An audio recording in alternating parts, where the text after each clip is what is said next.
Bien, abrimos nuestras Biblias en Romanos capítulo 11. Romanos capítulo 11 y nuevamente vamos a dar lectura del versículo 1 al 10. Esta es la segunda parte de esta porción bíblica que hemos titulado con una interrogante: ¿ha desechado Dios a su pueblo? Romanos 11 del 1 al 10 dice así la palabra del Señor. Digo pues, ¿ha desechado Dios a su pueblo? En ninguna manera, porque también yo soy israelita de la descendencia de Abraham, de la tribu de Benjamín. ¿No ha desechado Dios a su pueblo, al cual desde antes conoció? ¿O no sabéis qué dice de Elías la Escritura? ¿Cómo invoca a Dios contra Israel diciendo: Señor, a tus profetas han dado muerte y tus altares han derribado, y solo yo he quedado y procuran matarme? Pero, ¿qué le dice la divina respuesta? Me he reservado 7,000 hombres que no han doblado la rodilla delante de Baal. Así también, aún en este tiempo, aún así también en este tiempo, ha quedado un remanente escogido por gracia. Y si por gracia, ya no es por obras. De otra manera, la gracia ya no es gracia. Y si por obras, ya no es gracia. De otra manera, la obra ya no es obra. ¿Qué pues? Lo que buscaba Israel no lo ha alcanzado, pero los escogidos sí lo han alcanzado, y los demás fueron endurecidos. Como está escrito, Dios les dio espíritu de estupor, ojos con que no vean y oídos con que no oigan, hasta el día de hoy. Y David dice: se ha vuelto su convite en trampa y en red, en tropezadero y en retribución. Se han oscurecido sus ojos para que no vean, y agóbiales la espada para siempre. Hasta este momento hemos visto que el apóstol Pablo, cuando inicia el versículo 1 diciendo digo pues, es en virtud de lo que ha dicho en el versículo 21 del capítulo 10, cuando se refiere a Israel como un pueblo rebelde y contradictor. Entonces, en la mente de un objetor podría surgir la siguiente idea: si Israel es un pueblo rebelde, contradictor, si Israel ha sido un pueblo incrédulo, si Israel ha sido desobediente al Evangelio, entonces lo normal sería que Dios lo haya rechazado. Por eso Pablo hace la interrogante y dice: ¿ha desechado Dios a su pueblo? Y él contesta de una manera determinante: en ninguna manera. Y como argumento, Pablo se pone él como ejemplo y dice: porque yo también soy israelita, de la descendencia de Abraham, de la tribu de Benjamín. Es decir, Dios no ha desechado su pueblo porque yo soy una muestra de aquello. Él me ha salvado a mí y yo soy judío. Como ya lo hemos visto esto. Y Pablo vuelve a reafirmar la idea en el verso 2 diciendo: no ha desechado Dios a su pueblo. No es redundancia, es la confirmación de una verdad que necesariamente tenía que inculcarse en la mente de esta iglesia en Roma, que estaba compuesta por gentiles en su mayoría, pero también por judíos. Entonces era necesario explicar esta verdad y dejar claramente en la mente de estos hermanos en Roma que Dios no ha desechado a Israel a pesar de su incredulidad masiva como nación. Y ahí Pablo vuelve a señalar al cual desde antes conoció. Un argumento muy sólido, el preconocimiento de Dios. Israel no había sido conocido en Génesis 12 por Abraham. No, Israel, Dios había establecido una relación de amor, una relación íntima con ellos desde antes de Génesis 1:1 en la eternidad. Y ahora, hermanos, el apóstol Pablo, para continuar argumentando su punto, viaja en el tiempo al profeta Elías. Por eso, desde el verso 2b hasta el 4, leemos estas palabras. ¿O no sabéis qué dice de Elías la Escritura? ¿Cómo invoca a Dios contra Israel diciendo: Señor, a tus profetas han dado muerte y tus altares han derribado, y solo yo he quedado y procuran matarme? ¿Pero qué le dice la divina respuesta? Me he reservado 7,000 hombres que no han doblado la rodilla delante de Baal. Antes de leer nuevamente el primer libro de Reyes, capítulo 19, quiero decir algo respecto de la experiencia de Elías. Porque Pablo, ¿qué dice en el versículo 2b? Hace una interrogante. Él dice: ¿o no sabéis qué dice la Escritura de Elías? Pablo asume que estos hermanos conocían esta historia. Pablo asume que los hermanos en Roma entendían lo que sucedió con Elías. Pero Pablo se los recuerda otra vez, en virtud de la enseñanza que él está ahora exponiendo a los hermanos en Roma.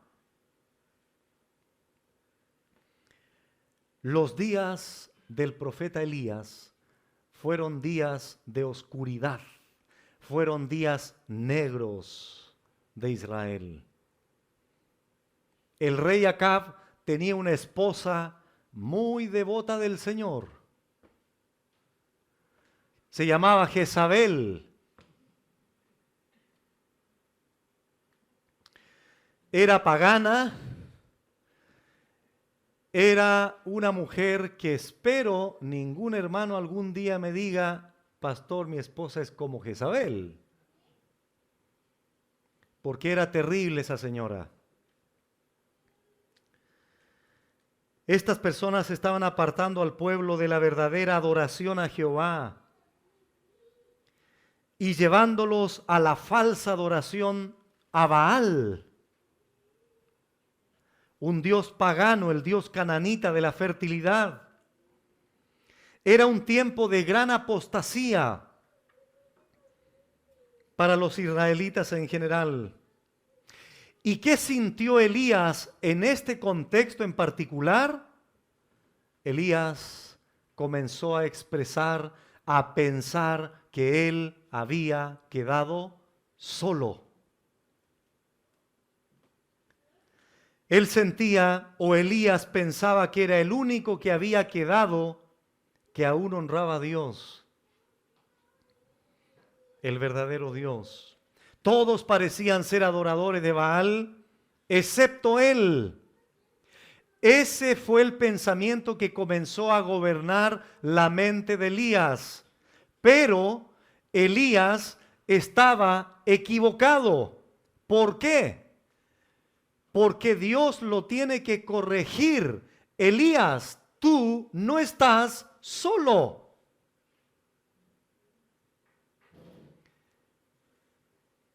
Vamos nuevamente, por favor, al primer libro de Reyes, capítulo 19. Pastor, pero ya lo leímos. Leámoslo otra vez. La Biblia hay que leerla 1, 2, 5, 10, 20 veces, por si no lo sabías. La Biblia hay que estarla leyendo 1, 2, 3, 4, 5 veces, 10 veces. La Biblia completa hay que leerla varias veces. Bueno, primer libro de Reyes, capítulo 19. Leámoslo de nuevo, del 1 en adelante, para ir señalando solo algunas cosas. Esto nos sirve para ubicarnos mejor en el contexto y entender mejor por qué Pablo saca a Elías como ejemplo ahora argumentativo en Romanos 11. ¿Qué dice Reyes, primer libro de Reyes 19? Acab dio a Jezabel, que era su esposa, la nueva de todo lo que Elías había hecho. ¿Qué había hecho? Lo explica aquí el escritor, de cómo había matado a espada a todos los profetas. Eso se acababa de narrar en el capítulo 18, versículo 2. Entonces envió Jezabel a Elías un mensajero. Aquí se la va a ver conmigo, Elías, dice esta señora. Vas a ver, no hace Elías, en buen chileno. Diciendo, así me hagan los dioses y aún me añadan, si mañana a estas horas yo no he puesto a tu persona como la de uno de ellos. Elías, vas a correr la misma suerte. En otras palabras, mataste a mis profetas, ahora yo te voy a matar a ti. Ruda la señora. 3. Viendo pues el peligro, se levantó y se fue para salvar su vida. Elías comenzó a tener temor de una mujer. Porque los hombres de Dios pasan etapas también de temor. ¿O no? De debilidad. Vamos a ver más adelante que Elías quería que su vida le fuera quitada. Ya no quería seguir viviendo, como lo vamos a ver a continuación. Y vino a Berseba, que está en Judá, y dejó allí a su criado. Y él, es decir, Elías, se fue por el desierto un día de camino, y vino y se sentó debajo de un enebro. ¿Y qué dice ahora? Y deseando morirse. ¿Alguno de ustedes ha deseado de seguir viviendo? Bueno, yo sí. Muchos de ustedes a lo mejor no lo quieren decir, pero han querido morirse en algún momento. Por diferentes circunstancias. Es normal, por si acaso. Lo que no es normal es tomar medios equivocados que no sean bíblicos para salir de ese estado. Sigamos leyendo. El profeta Elías deseó morirse. Dijo, basta ya, oh Jehová. Quítame la vida.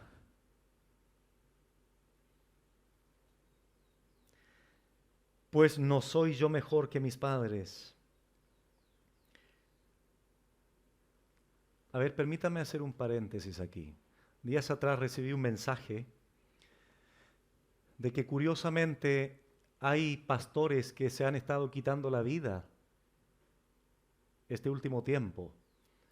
Y me mandaron un mensaje de manera especial de un pastor de Estados Unidos que hace poquito se quitó la vida.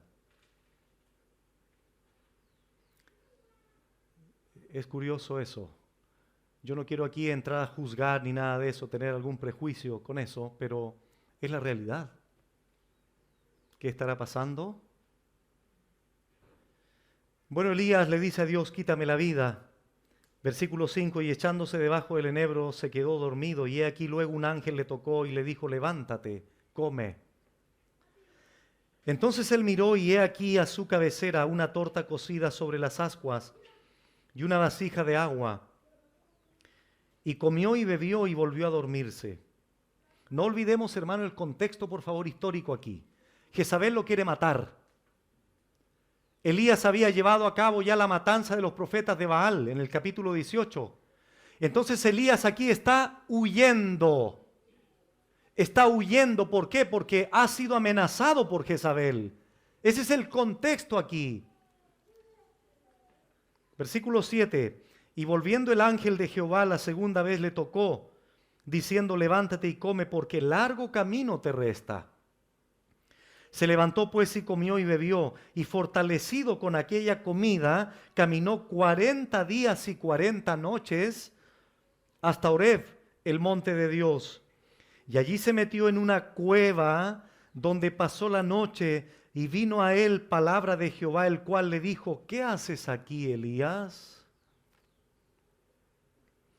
Elías respondió, he sentido un vivo celo por Jehová, Dios de los ejércitos, porque los hijos de Israel, esto lo dice Elías, han dejado tu pacto, es decir, Elías aquí, aunque Dios lo sabía, obviamente, pero Elías responde la pregunta, le dice a Dios, Dios, mis compatriotas judíos han abandonado tu pacto, han dejado tu pacto. En segundo lugar, han derribado tus altares y han matado a espada a tus profetas. Y solo, atención, y solo yo he quedado. Y me buscan para quitarme la vida, porque eso había dicho Jezabel. Entonces aquí Elías nos entrega estos antecedentes, versículo 10 recién leído, que es el pasaje en particular que Pablo toma y lo introduce en Romanos 11. 11. Él le dijo, sal fuera, es decir, Dios le responde a Elías, y ponte en el monte delante de Jehová, y he aquí Jehová que pasaba, y un grande y poderoso viento que rompía los montes y quebraba las peñas delante de Jehová, pero Jehová no estaba en el viento. Y tras el viento un terremoto, pero Jehová no estaba en el terremoto. Y tras el terremoto un fuego, pero Jehová no estaba en el fuego. Y tras el fuego un silbo apacible y delicado. Y cuando lo oyó Elías, cubrió su rostro con su manto y salió y se puso a la puerta de la cueva. Y he aquí vino a él una voz diciendo, ¿qué haces aquí, Elías? Él respondió, es la misma respuesta, he sentido un vivo celo por Jehová, Dios de los ejércitos, porque los hijos de Israel, mis compatriotas, la nación judía, han dejado tu pacto, han derribado tus altares y han matado a espada a tus profetas, y solo yo he quedado y me buscan para quitarme la vida. Esa es la conclusión a la que llega Elías. Israel ha dejado tu pacto, han derribado tus altares, han matado a tus propios profetas, por tanto yo estoy solo, Señor. Conclusión errónea. Pero es normal entender a Elías porque esa es la visión distorsionada que siempre tenemos de la realidad cuando sufrimos una circunstancia. ¿No te ha pasado eso a ti? La circunstancia adversa nos lleva humanamente a concluir cosas erróneas. Como por ejemplo, ¿cuántas veces nosotros hemos dicho, hemos pensado en nuestro corazón o en nuestra mente que Dios nos ha abandonado, por ejemplo? ¿Te ha pasado eso a ti? A mí me ha pasado continuamente. Pero ¿por qué concluimos aquello? Porque estamos viviendo una circunstancia compleja, estamos viviendo una circunstancia difícil. El papá perdió el trabajo, no hay provisión en el hogar, se me murió un ser querido, me traicionó alguien, mi hijo se enfermó de una terrible enfermedad. Señor, ¿dónde estás? Preguntamos. Estoy solo, Señor. Mentira. No estás solo. Pero nosotros, como somos empíricos, como nos gusta sentir las cosas para asumir que Dios está con nosotros, ese es el gran problema. Dios me dice, mira, Adiel, van a haber momentos en que no vas a sentir absolutamente nada. Y allí tienes que aprender a confiar en mí. Porque en eso consiste la fe en Dios. No andamos por vista, andamos por fe. Y fe es creer a Dios a pesar de lo que siento. La fe es confiar con todo nuestro corazón en Él, a pesar de que no sienta nada, a pesar de que piense que Él se fue lejos. Elías concluye así: han derribado tus altares, ya no hay adoración en Israel, han violado tu pacto, por tanto, Señor, estoy solo aquí como profeta tuyo. Dios lo va a corregir a continuación. Y le dijo Jehová 15, ve, vuélvete por tu camino por el desierto de Damasco y llegarás y ungirás a Hazael por rey de Siria, a Jehú hijo de Nipsi ungirás por rey sobre Israel, y a Eliseo hijo de Safat de Abel Meola ungirás para que sea profeta en tu lugar. Versículo 18.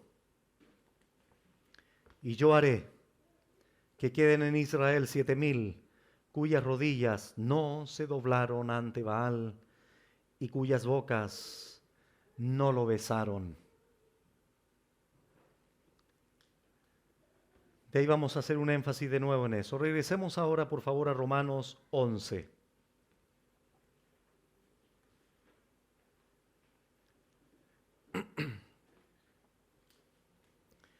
Y nuevamente voy a señalar lo que Pablo extrae de primer libro de Reyes 19, por una necesidad pedagógica aquí. Dice Romanos 11, 3 y 4, Señor, a tus profetas han dado muerte. Eso fue lo que dijo Elías, ¿no? Eso fue. Pero Pablo ahora lo está repitiendo como enseñanza para los romanos. Han dado muerte y tus altares han derribado y solo yo he quedado y procuran matarme. ¿Pero qué le dice la divina respuesta? Me he reservado 7,000 hombres que no han doblado la rodilla delante de Baal. ¿Dónde está la aplicación de esto? En el mismo versículo, en el versículo número 5. Cuando Pablo dice en el versículo 5, así también aún en este tiempo. ¿Qué significa eso? Pablo está aplicando, por eso dice así también. Esa expresión así también es la aplicación de lo que sucedió con Elías en ese tiempo, pero ahora lo está aplicando a la realidad espiritual del pueblo de Israel en Roma, años 57-58 después de Cristo. Así también aún en este tiempo ha quedado un remanente escogido por gracia. ¿Cuál fue el remanente escogido por gracia en el tiempo de Elías? 7,000 hombres. Así también, como hubo un remanente en el tiempo de Elías, así también Pablo ahora, yo tengo un remanente. Escogido por gracia. Como lo vamos a ir viendo. La palabra remanente, lima en el griego, significa una pequeña parte o porción, un resto podríamos decir. Y qué curioso es, hermanos, que siempre de toda la masa, Dios solo salva a algunos. Siempre son unos pocos. Eso es lo que significa la palabra remanente. O cuando predicamos el evangelio a 10,000 personas, ¿las 10,000 personas creen? No. Si en un país son 15 millones de personas, ¿las 15 millones de personas creen? No. Siempre es, cuando predicamos a una masa, un pequeño resto, una pequeña porción. Bueno, no fue diferente con Israel. Dios escogió un pueblo, una nación, pero no toda la nación creyó en Dios.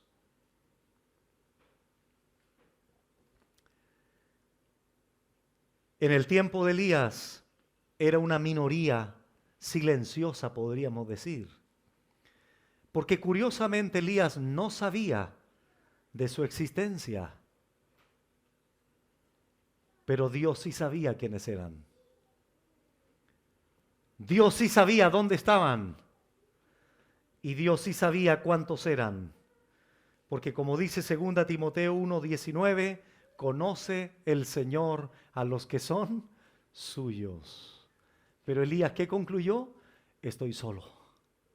No, Elías, mentira. Hay 7,000 más que no van a doblar su rodilla frente a Baal.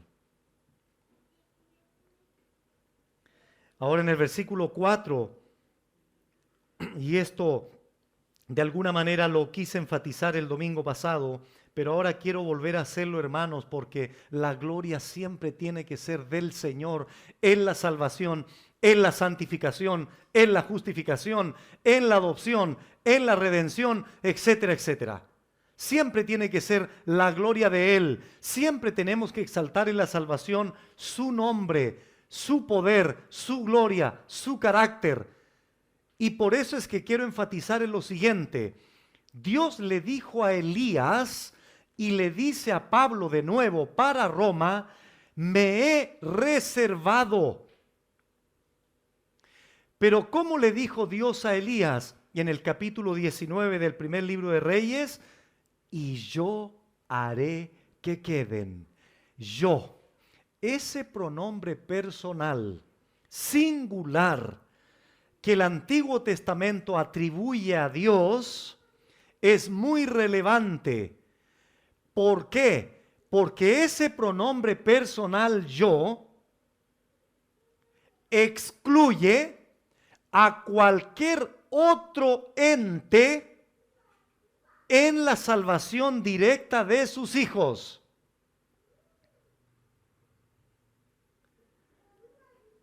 Yo haré que queden 7,000. Porque si yo no lo hago, nadie podría rendir a Dios adoración genuina y real. Nadie podría servir a Dios. Nadie podría ser salvo. Nadie podría obedecer a Dios. Nadie en sus fuerzas podría sujetarse a Dios. Por eso yo tengo que intervenir. Y yo haré que queden. Y Pablo dice en Romanos 11, me he reservado, Dios haciendo su obra salvífica. Nosotros somos receptores de la salvación, no contribuyentes a ella. Aquí está la mano divina sosteniendo y guiando todo hacia su propia gloria, tanto en el tiempo de Elías como en el tiempo nuestro hoy día y en el tiempo de Pablo en el 57 después de Cristo. El hecho de que 7,000 hubiesen permanecido leales a Dios no debe adjudicarse a la enérgica actividad de Elías. El hecho que hayan quedado 7,000 hombres que no doblaron su rodilla a Baal, no debemos atribuirlo a su cualidad moral inherente. No, es porque hay una mano de gracia divina interviniendo en esos 7,000. Los ha capacitado para que tengan la fuerza, la fortaleza de no someterse a Baal. Indudablemente, estos 7,000 tuvieron que pagar el precio, pagar el costo de ir en contra de Jezabel, en contra de Baal, en contra de los profetas de Baal, etcétera, etcétera. Indudablemente, ahí tenemos la mirada humana.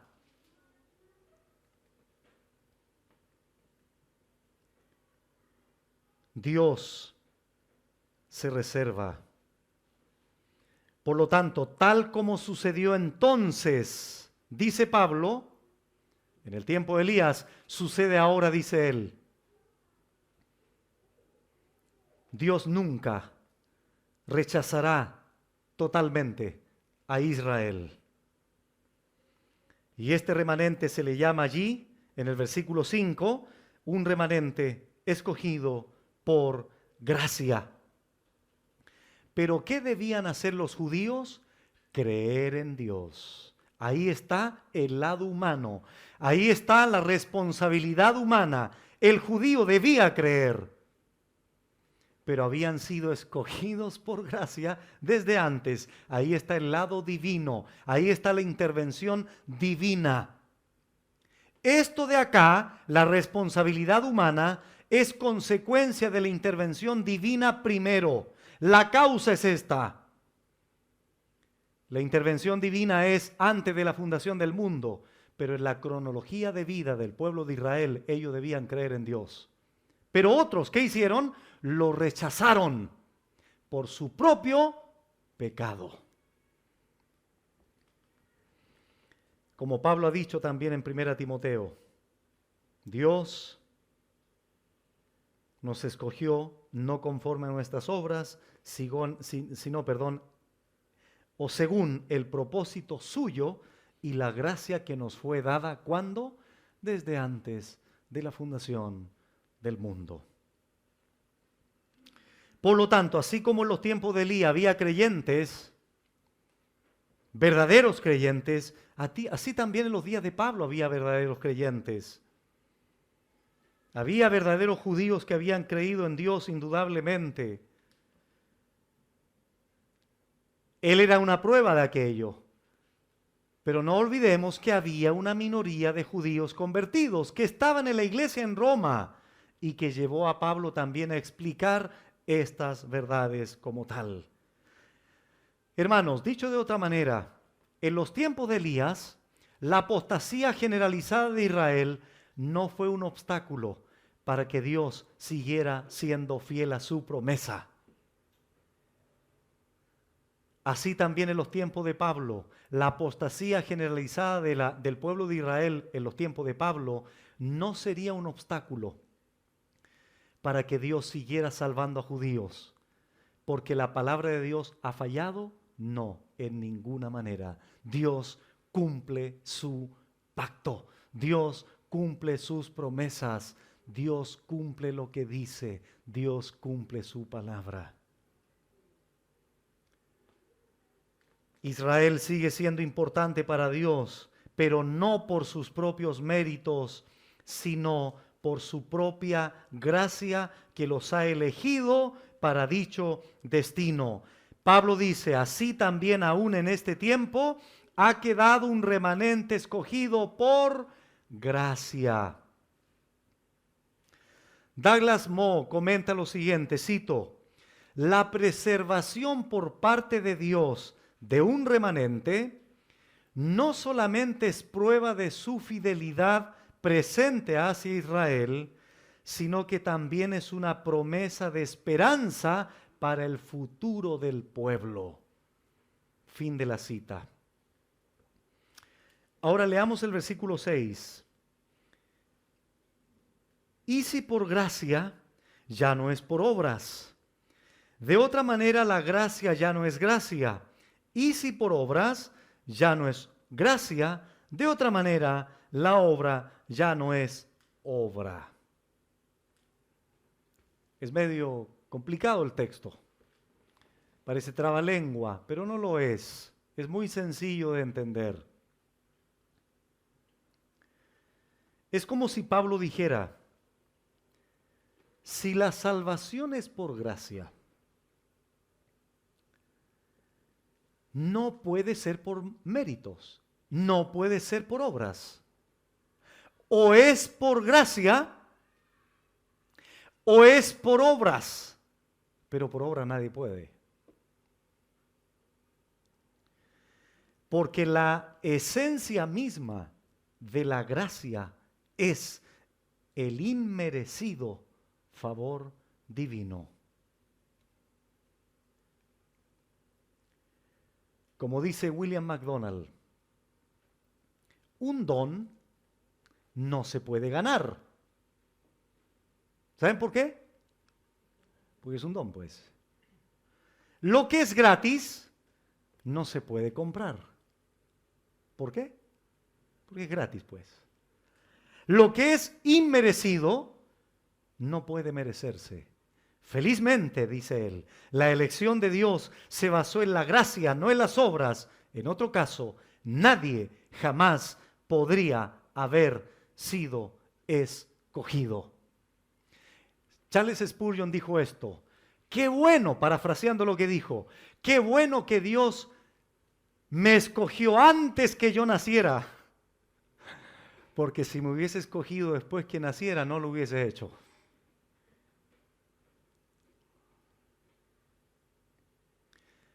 Es tan ridículo pensar que Dios me escoge por algún encanto personal que yo tenga, por alguna cosa buena que yo tenga. Es tan ridículo eso. Hace un par de enseñanzas atrás me puse a investigar en la Biblia todos los adjetivos que se asocian, negativos, que se asocian con el pecado y la miseria del hombre. Y saben que es para terminar deprimido así, pero ay, no soy bueno para nada. Porque es innumerable la cantidad de cosas negativas que dice del pecado del hombre. Y aún así algunos quieren entender que por alguna obra especial Dios los haya considerado para salvación. Y si por gracia ya no es por obras.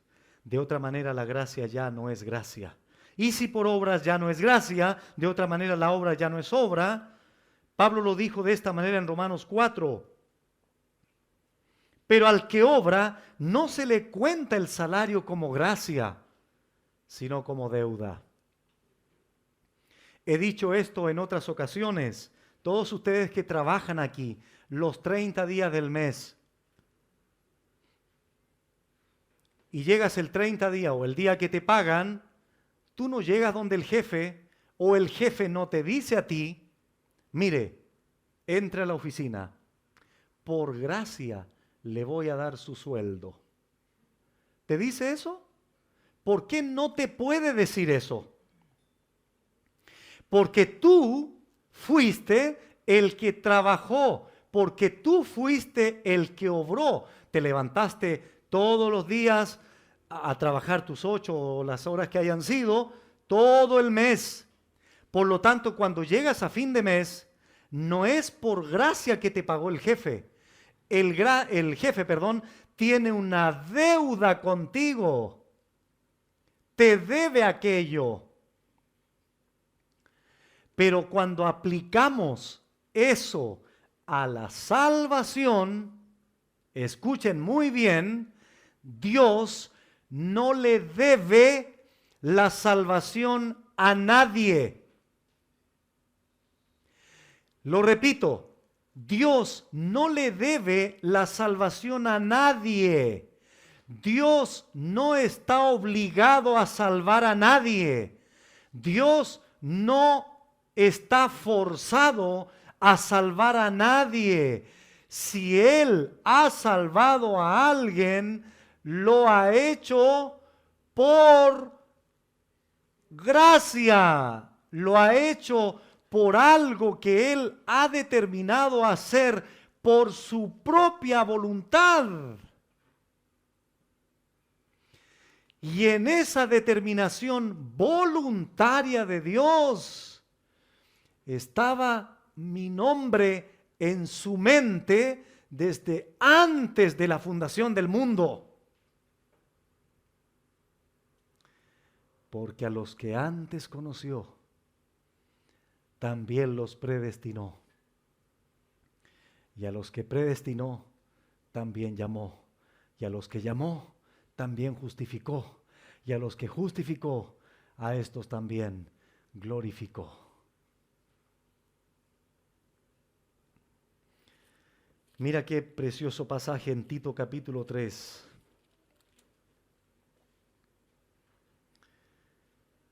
Gracia y obras son dos principios totalmente opuestos en cuanto a la recepción de la salvación. Son contrarios el uno al otro en cuanto a la recepción de la salvación, pero van unidas en la demostración de la salvación. Explico brevemente eso antes de ir a Tito 3. Escuchen por favor, hermanos, porque esto es muy importante. La gracia de Dios y las obras en cuanto a la recepción de la salvación son enemigas. No son complementarias, porque Dios únicamente me salva por gracia, fuera obras.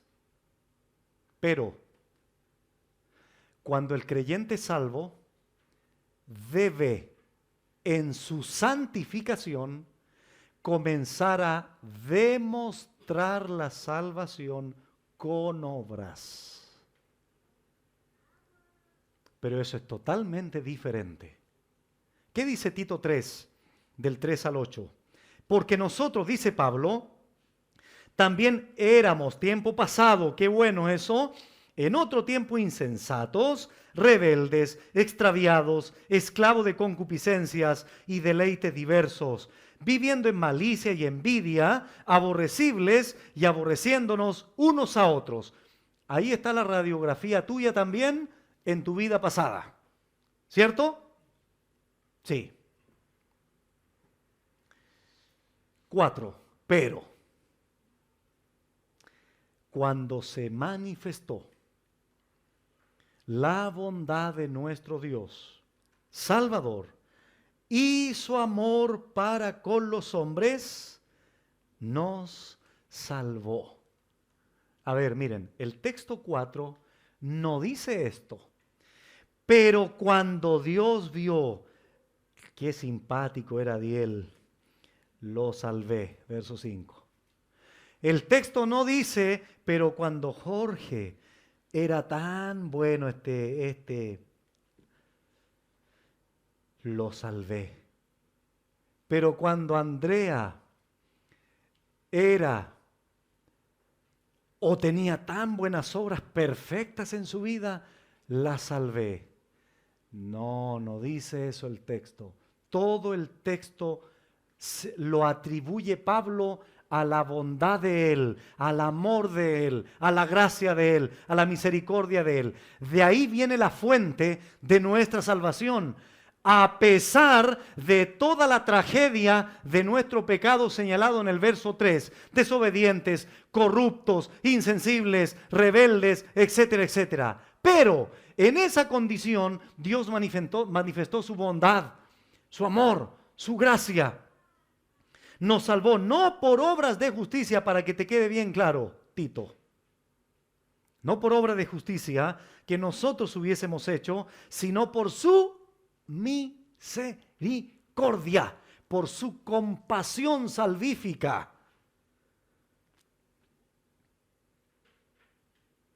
Por el lavamiento de la regeneración y por la renovación en el Espíritu Santo, el cual derramó, ese verbo es interesante, hermanos, Dios volcó en ti como una cascada del Niágara.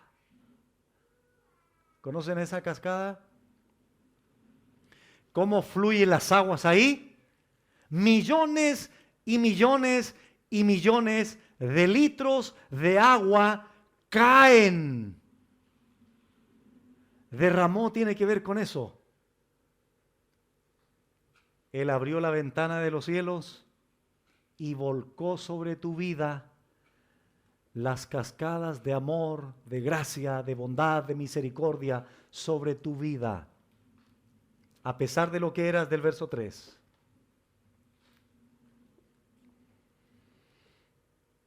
Abundante, el cual derramó en nosotros abundantemente. ¿Qué es abundantemente? Por Jesucristo nuestro Salvador, para que justificados, ¿por qué ahora dice? Por su gracia, viniésemos a ser herederos conforme a la esperanza de la vida eterna. Palabra fiel es esta. Atención ahora porque esto va a explicar lo de la gracia y las obras. Palabra fiel es esta. Y en estas cosas quiero que insistas, Tito, con firmeza, para que los que creen en Dios procuren, ahora que han sido salvos, ocuparse en buenas obras. Estas cosas son buenas y útiles a los hombres. La gracia de Dios nos capacita para creer, pero también nos capacita para obrar. Su gracia. Rápidamente, pongan atención solamente, no vamos a leer ningún pasaje en esto. Consideremos algunas de las riquezas de la gracia de Dios. Somos escogidos por gracia, Romanos 11:5. Somos salvos por gracia, Efesios 2:5. Somos justificados por gracia, Tito 3:7. Somos redimidos y perdonados por gracia, Efesios 1:7. Somos enriquecidos por gracia, 2 Corintios 8:9. Todas nuestras necesidades son suplidas por gracia, 2 Corintios 9:8. Podemos soportar difíciles pruebas por gracia, 2 Corintios 12:9. Tenemos consolación eterna y esperanza por gracia, 2 Tesalonicenses 2:16. Nos acercamos a Dios en oración por gracia, Hebreos 4:16. Somos enseñados e instruidos en la vida cristiana por gracia, Tito 2:11 y 12. Hemos creído por gracia, Hechos 18:27. Y podríamos continuar. Por eso Pablo resumió de esta manera en 1 Corintios 15:10. Pero por gracia de Dios soy lo que soy. Ahora, hermanos, escúchenme muy bien, por favor, en esto que voy a decir a continuación. Muchos de ustedes no han entendido verdaderamente la gracia de Dios. ¿Saben por qué lo digo? Porque la persona que ha comprendido la gracia de Dios verdaderamente para su vida, esa persona ya no vive para sí. Esa persona ya ahora lo único que quiere es servir a ese Dios en gratitud con todo lo que es y con todo lo que tiene. Pero muchos, en muchas iglesias, consideran la gracia como un concepto más, simple y sencillamente. Pero repito, cuando hemos entendido lo que la gracia de Dios es, siempre voy a estar pensando en mi Señor y en su obra y en el reino de Dios que se propague por todo el mundo. Pero en mucho no es así. Regresamos a Romanos capítulo 11, versículo 7. ¿Qué pues lo que buscaba Israel no lo ha alcanzado? Pero los escogidos sí lo han alcanzado y los demás fueron endurecidos. Cuando Pablo dice ¿qué pues? Bueno, aquí él dice que podemos concluir. En base a lo anterior, ¿qué es lo que buscaba Israel que no lo ha alcanzado? Bueno, ganarse el favor de Dios por las buenas obras, por el cumplimiento de la ley. Israel no alcanzó eso porque lo hizo en la carne. Pero dice Pablo, los escogidos sí lo han alcanzado, pero los demás fueron endurecidos. Pablo lo clarifica muy bien en Romanos 9:30 cuando dice que pues diremos que los gentiles que no iban tras la justicia han alcanzado la justicia, es decir, la justicia que es por fe. Mas Israel, que iba tras una ley de justicia, no la alcanzó. ¿Por qué no la alcanzó? Porque quería alcanzarla por las obras de la ley. Por eso dice el 32. ¿Por qué? Porque iban tras ella no por fe, sino como por obras de la ley, pues tropezaron en la piedra de tropiezo. Y aquí en el mismo texto 7, Pablo identifica dos grupos.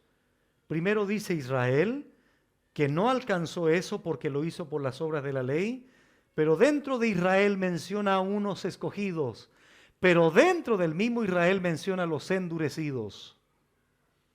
Como dice el texto 7, los escogidos han alcanzado la justicia de Dios porque creyeron, así de sencillo. Este es el remanente. Este es el grupo que Dios conoció de antemano. Y Pablo era uno de esos escogidos. Pero los demás, dice Pablo, fueron endurecidos. Estos fueron los que no creyeron, los que por su propio pecado no se rindieron al Dios de Israel. Por lo tanto, fueron endurecidos como un acto judicial de Dios por haber rechazado al Mesías. Por haber rechazado al Mesías. Fueron endurecidos. Y Pablo, para hablar de este endurecimiento, cita algo que ya estaba también profetizado desde antes. ¿Qué citó aquí Pablo? Citó a Moisés en Deuteronomio, citó a Isaías como profeta y citó el Salmo también citando a David, del 8 al 10. Por lo tanto, Pablo, repito, lo que hace aquí del 8 al 10, para ir terminando, es citar ese endurecimiento. Ya estaba siendo una realidad en el Antiguo Testamento.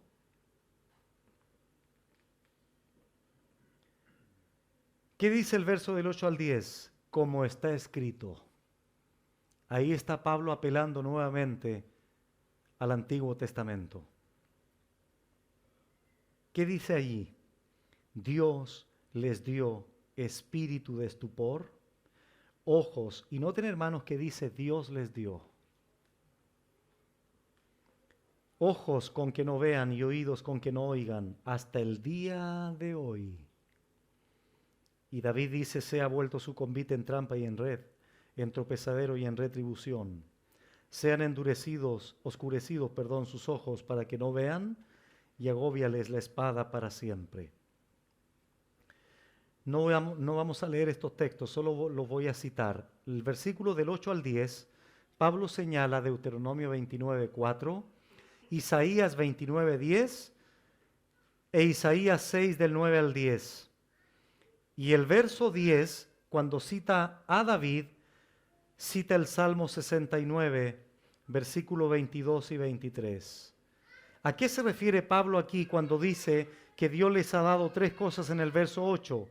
Espíritu de estupor, ojos con que no vean y oídos con que no oigan hasta el día de hoy. Espíritu de estupor tiene que ver con algo que se asemeja a un sueño profundo, en el que una persona ya se vuelve insensible a las impresiones que le vienen desde el exterior.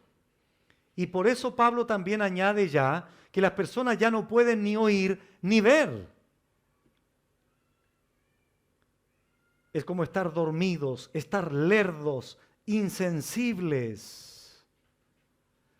Si alguien debió haber reconocido al Mesías, era el pueblo de Israel.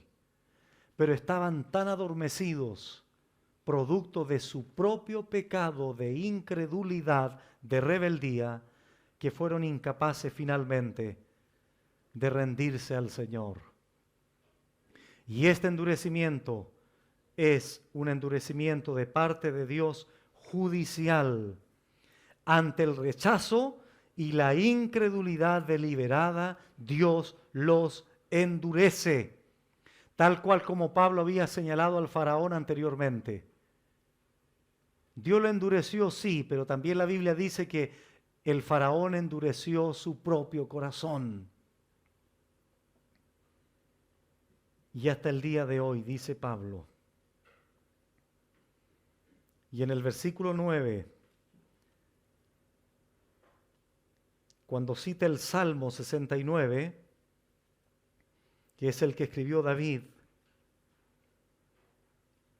David introduce esta destrucción sobre sus enemigos que lo persiguen en el Salmo 69, y lo mismo hace Pablo ahora al sugerir en Romanos 11, que lo mismo que David rogó en el Salmo 69, le sucediera ahora a los que le perseguían. Y eso ahora Dios lo ha traído a los judíos que se han resistido al Evangelio. Por eso cuando Pablo dice allí, se ha vuelto su convite, convite es mesa, un lugar de festejo, de sustento, de bendición, pero eso ahora se convierte en trampa y en red. Lo que podía ser una bendición para Israel, ahora se transformó en una maldición, en un juicio, en una retribución. Por lo tanto, no deberíamos sorprendernos por el juicio que cayó sobre la nación. Por lo tanto, todo este versículo 9 y 10 y anteriormente el 8 son versículos de juicio. Por eso dice el 10, sean oscurecidos sus ojos para que no vean. Y agóbiales la espada para siempre. Esta es una expresión que habla de una posición arqueada en la que caminaban a veces personas ciegas cuando buscan un lugar, pero finalmente se pierden. Qué terrible para el Israel incrédulo lo que sucedió como juicio por haber rechazado al Mesías. Como dice el profesor José Ignacio Vicentini, él dice, ellos marchan hoy a tientas con las espaldas curvadas, como quien víctima de una trampa ha caído en un sótano. Fin de la cita. Y por último, comenta Pérez Millo lo siguiente: Israel se pierde por endurecimiento. Dios selecciona un remanente dentro del pueblo que se salva por gracia. El resto recibe lo que merece su extravío, quedando en reprobación como confirmación divina a la actitud humana. Fin de la cita. Dios no ha rechazado a su pueblo. Dios no ha desechado a su pueblo, al cual desde antes conoció. Pablo dice, yo soy un israelita. Ahí hay una prueba.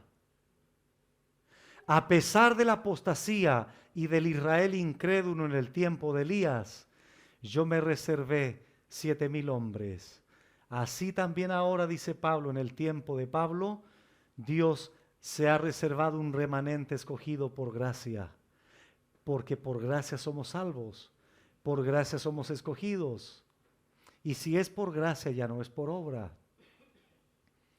Lo que buscaba Israel no lo alcanzó el Israel incrédulo, porque lo buscó en la carne, por las obras de la ley.